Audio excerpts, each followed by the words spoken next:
Salam pergi semua, tu Ngesai dan banyak DM ataupun private message yang Ngesai terima bertanyakan apa pengalaman apa yang Ngesai boleh share sepanjang menjadi seorang frontliner. Yes, untuk pengetahuan kita orang yang baru follow Ngesai juga, Ngesai adalah seorang healthcare worker. Bekerja di bahagian kesihatan lah. So, saya akan share dengan tuan pada video tu bagaimanakah perasaannya menjadi seorang frontliner untuk handle case COVID-19 tu. Suasana pada hari adalah macam everydaynya macam satu peperangan tu sih. Bila kita datang sia, orang dah kisah kau siapa lagi dah. Yang datang sia, kita orang terus ambil register nama and then tukar kepada PPE, Personal Protection Equipment, which is all the apron, the glove, the mask, face shield, something like that, yang akan beri mengikut di mana zon anda berada lah, which is unfortunately for Ngesai berada di zon yang paling bahaya, iaitu swabbing pun area lah, di mana tempat orang mengambil spesimen lah, because Ngesai bekerja di bahagian patologi department. So Ngesai bertanggungjawab untuk menguruskan spesimen ataupun sampel yang diambil daripada pesakit-pesakit ataupun yang disuspek COVID-19 ya. So, menggunakan PPE adalah satu benda yang bagi saya adalah satu benda yang menyeksakan lah. Di mana bila kita pakai PPE ya, panas satu, and then kita nak minum satu, susah nak minum, susah nak berak, something that ya. Panas ya, tak tahu sih bila saya duduk bila mula kerja, whatever it is, you know, sampling apa semua. Saya ada sikit part ya, saya duduk, and then saya rasa macam kecok apa benda tu. Kedak aku rasa ada air dalam kangkang aku tu. Aku ceret kah? Saya dah lah. Padahal benda adalah air adalah peluh saya mengalir dekat seluar dalam dekat kangkang saya. So saya cakap, oh my god, memalukan benda tu. Dan saya madangkan kelik saya di sebelah. Kami rasa kami pun kangkang ada air lah. Yang sama juga, something like ya. It's kind of funny lah. But sebenarnya si funny is what you think it is. It was, sorry. Ini satu benda yang menyeksakan. Panas. Kita orang tahu sih, dalam kami mula kerja ya, setiap masa orang akan bertanya pukul berapa jam. Sebab apa? Kami orang sama nak pulang lah. Dan bila saya berada di Sia, saya lebih kepada observe lah, lebih kepada memerhatikan pejuang-pejuang lain. Saya pun klik macam apa setidaknya pun reaksi, apa di pola adanya. Benda yang selalu saya pola adalah macam selalu bertanya pukul berapa jam, because you know what, everybody can't wait to go home, to know the fact that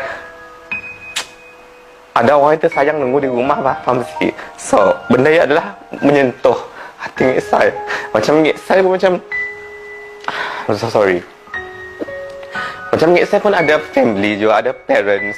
And my parents sangat bingung sebab saya handle benda-benda macam tu lah. Dan apa yang tak tangga di media sosial apa semua, cara orang handle the kematian dalam COVID tu apa semua, ini bukan satu benda yang best lah. Jadi saya sih faham kena orang masih anggap benda macam tu adalah benda yang remeh lah. No, this is not benda yang remeh. This is a very serious issue untuk kita lah, negara kita lah. Kami orang frontliner, we fighting our ass off dekat saya, and then you guys nak keluar lagi rumah si dengar kata si mematuhi arahan kerajaan untuk stay at home. Bukannya saja-saja kami menyuruh orang stay di rumah. Ini ada sebabnya. Kita orang lagi-lagi nak keluar rumah, kita orang menyusahkan orang macam saya dan pejuang-pejuang lain, frontliner lain. Saya bercakap dari sudut kesihatan saja, belum disebut sudut-sudut lain, driver, cleaner, police, army. Kita orang sih faham apa rasanya, apa keseksaan dan kesusahan yang kami orang rasa apa. Dengan tindakan kita orang keluar daripada rumah adalah menyusahkan kami orang lagi. Video tu bertujuan untuk menyeru kita orang semua, I don't care siapa kau apa semua, but please stay di rumah aja. Stay di rumah, ringankan beban kami orang. Kami orang pun ada family bah. Kami orang rindu family orang. We want to go back to our family.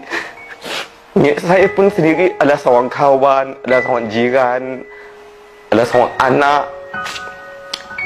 Kenapa kita orang sibuk bekerjasama dengan saya, dengan semua orang lain dan frontliners yang lain untuk just to stay home, untuk memudahkan kerja kami orang. Kita orang aku bersyukur sih. Bersyukur sebab apa? Sebab kita orang boleh stay at home dengan orang tersayang mah. Bukan macam kami orang tu. Kami orang terpaksa keluar berjuang bila mana orang lain boleh duduk di rumah dengan family naknya. Dan yet you guys still complaining boring di rumah.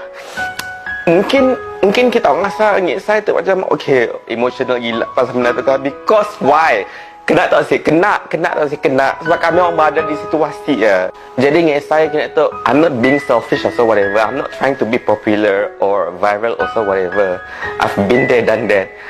Tapi kali tu saya nak menyeru orang semua untuk macam isu-isu yang kita ada gini tu di media sosial, orang berkelahi, berbunuh apa semua, berkarat dalam media sosial apa semua, artis-artis ke apa, whatever lah. Tolak ke tepi persekitaannya, kita bersatu untuk menyelesaikan isu yang paling besar iaitu COVID-19 ya, isu negara. Itu adalah bukan isu negara gitu, itu isu satu dunia. We have to stick together untuk pun mengekang virus tu daripada merebak. That's the main thing here. That's the main aim. And then lepas benda tu selesai apa semua, go ahead. Kita boleh teruskan dengan isu-isu kita orang, gosip kita orang yang mesti berkesudahannya, so that people can go back on their work. Anak-anak boleh kembali kepada ibu bapa tidaknya, dan biar boleh pergi sekolah, earn money untuk menjana balik ekonomi kita yang dah meleset gitu. Kepada semua frontliners, especially bahagian kesihatan yang berjuang bersama-sama dengan saya, doctors, nurses, PPP, IK, driver, siapa lagi? Pharmacist, juru X-ray, everybody dalam medical, yang saya sebut tadi.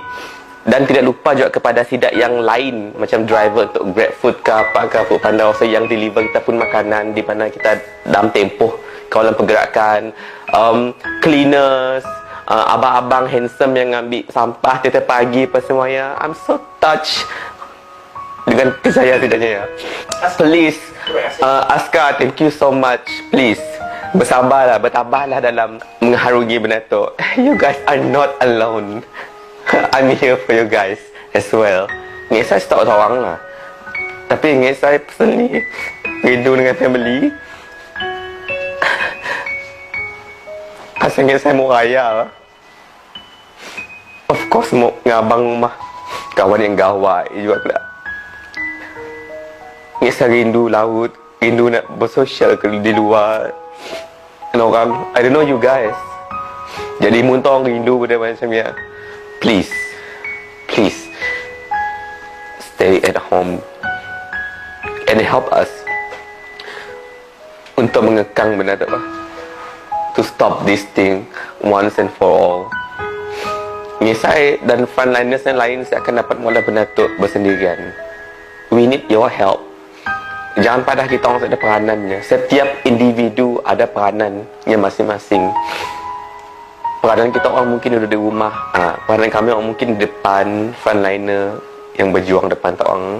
Please, everybody adalah membantu dalam menangani isu tu. So, ingin saya tak macam ni gini nak madah tak orang semua. Mun ada yang masih keluar rumah apa lepas tu, ingin saya tahu lah.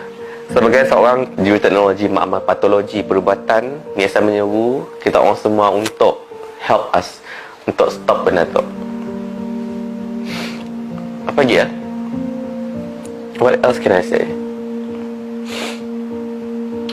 Kasihan untuk kawan yang bekerja.